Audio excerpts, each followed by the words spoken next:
আসসালামু আলাইকুম। আজকে আমি একাটি লাল শাক নিয়ে এসেছি। এই লাল শাক দিয়ে কীভাবে স্যুপ তৈরি করব আপনাদেরকে দেখিয়ে দেবো, কারণ এই শাকটা প্রচুর পরিমাণে ভিটামিন। আর স্যুপ আপনি যখন তখন বানাতে পারেন। এখন সামনে শীতের দিন আসতেছে, সবসময় পাওয়া যাবে। আর এই লাল শাকের স্যুপটা তৈরি করে অসুস্থ রোগীদের এবং ছোটো ছোটো বাচ্চাদের বা নিজেরাও খুব সহজে খেয়ে নেওয়া যায়।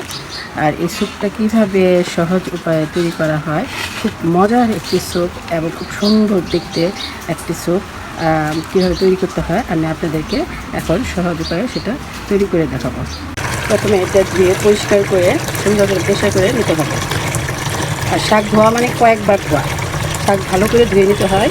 শাকের এই বলের নিচে, পানির নিচে, এরকম পানির নিচে যতক্ষণ পর্যন্ত ভালো থাকবে ততক্ষণ পর্যন্ত পরিষ্কার করে ধুয়ে নিতে হয়। আমি লাল শাকটা চুলায় উঠিয়ে দিয়েছি, ধোয়ার পরে ওইভাবেই নিয়ে উঠে দিয়েছি যে দেখুন পানি সহকারে।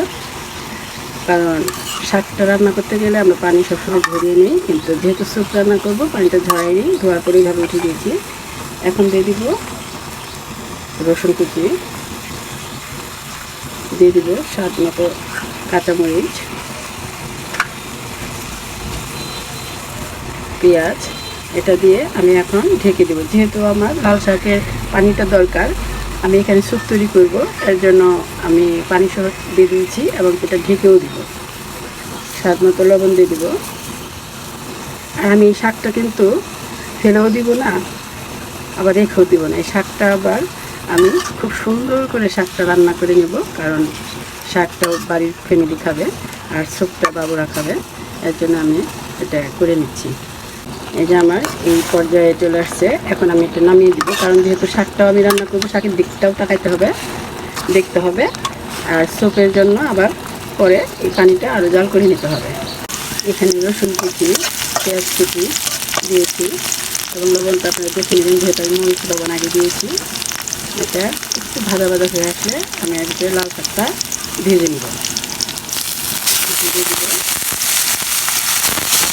লাল শাকটা ফেলে দিবি, কারণ এটা ফেলে দেওয়ার জিনিস না।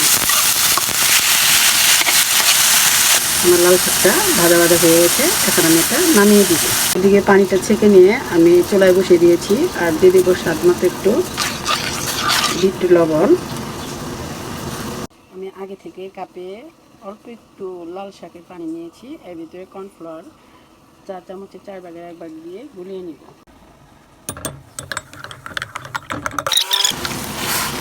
এটাকে নাড়াচাড়া করতে হবে, রান্না করো একটু ঘন হওয়ার। যেহেতু আমি শাকের ভিতরে মরিচ, পেঁয়াজ, রসুন সব দিয়ে দিয়েছি, আপনারা এটা আবার দেখে নেবেন যে মরিচটা ঠিক আছে কিনা, লবণ দেবেন ঠিক আছে কিনা। আমার সব কিছু ঠিক আছে, আর দিতে হবে না, আমি দেখে নিয়েছি। এটা এইভাবে অনবরত কিছুক্ষণ নেড়ে ঘন করে নামিয়ে দিতে হবে। আমার এই ভিডিওটা যদি ভালো লেগে থাকে তাহলে আপনারা লাইক শেয়ার করে দেবেন, আমি যেন আরও নতুন নতুন রেসিপি নিয়ে আপনাদের মাঝে আসতে পারি। স্যুপটা তৈরি হয়ে গেল, দেখুন কি সুন্দর স্যুপটা তৈরি হয়ে গেছে। এটা এখন পরিবেশন করব। একটু ঠান্ডা হলে আর একটু জমে যাবে। আর এই যে ক্যাপ করে সুন্দর করে কাঁচামরিচ কাটা হয়েছে, যেহেতু ছোটরা খাবে আর অন্য কিছু দেওয়া ঠিক হবে না। এই কাঁচামরিচগুলো সরিয়ে দিয়ে তারপরে এটা পরিবেশন করতে হবে। একটু ঝাল ঝাল লাগবে। এই স্যুপটা তৈরি করার সময় এই যে শাকের লাল পানি, লাল রঙের লাল শাক, এই স্যুপটা তৈরি করার সময় আমি হালকা একটু তেঁতুল দিয়েছিলাম, তেঁতুলটার কথা মনে ছিল না। এই টক টক ঝাল ঝাল খুব একটা মজার একটি স্যুপ, বাচ্চারা খুব সহজে খেয়ে নেয় এবং বড়দের জন্য খুব ভালো। তাই তৈরি হয়ে গেল স্যুপ। আজ আর নয়, নতুন নতুন রেসিপি নিয়ে যেন আমি আবারও আসতে পারি। খোদা হাফেজ।